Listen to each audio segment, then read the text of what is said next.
New at 10 after a brief moment of showers in the valley a couple nights ago. We are back to drier conditions, which hasn't been good for agriculture. CBS 4 Stephen Seeley joins us in the studio after speaking with one local farmer. Levi Burns is a local farmer who harvests both corn and cotton. But with the lack of rainfall this year, Burns and other farmers in the area say they're not even close to a plentiful harvest.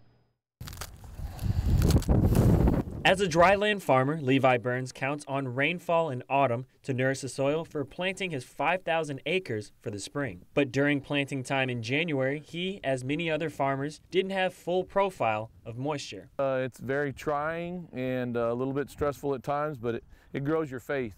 I'll put it that way. It grows your faith. The lack of rain the valley has been experiencing put farmers like Levi in difficult positions. Things are really tough for dryland farmers and for irrigated farmers because we're spending lots of money and labor on irrigation water. CBS 4's meteorologist Brian Hale says the valley goes through these dry conditions periodically. It's cyclical, but right now we're on the upswing for drought conditions, and this is at a time when we need soil moisture. Hale says the valley needs rain because the area doesn't get that much. In 1 year, the area gets 22 to 27 inches of rain. This year for the month of April in Harlingen, where Burns farms, it's behind over an inch of rain. If we don't get needed rain for a month, then it could lead to extremely dry conditions. This could be the first domino to fall for a drought, in that once it starts drying out, then we need to play catch up.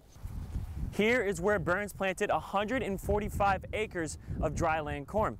He says because of the drought, not a single ear of corn can be harvested, which will cost him thousands of dollars.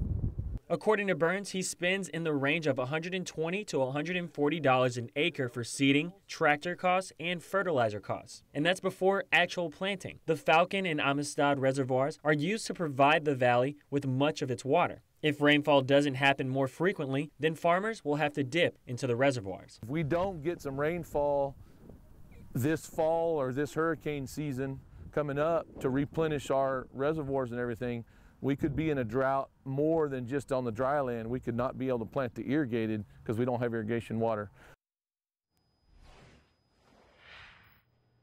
Now, Brian, you were telling me that a lack of rain not only affects farmlands, but also our drinking water. So would you like to tell us what our long range is looking like? Well, of course, the long range forecast is always important around the Rio Grande Valley. This is normally a dry time of year, but as we head on into the tropical season, well, usually our spirits can be perked up a little bit with a little bit more rain. But the problem is the long range forecast doesn't look too good. Above normal temperatures expected for May, June, and July, and that takes us from spring into summer. That's temperature. Now let's talk about rainfall. Below normal out in the northwestern U.S., above normal Great Lakes on to the east, northeast. Here's the good news. We're not in the below normal zone. Bad news, we're not in the above normal zone. So just normal rainfall with above normal temperatures is not as good as I would like to see it.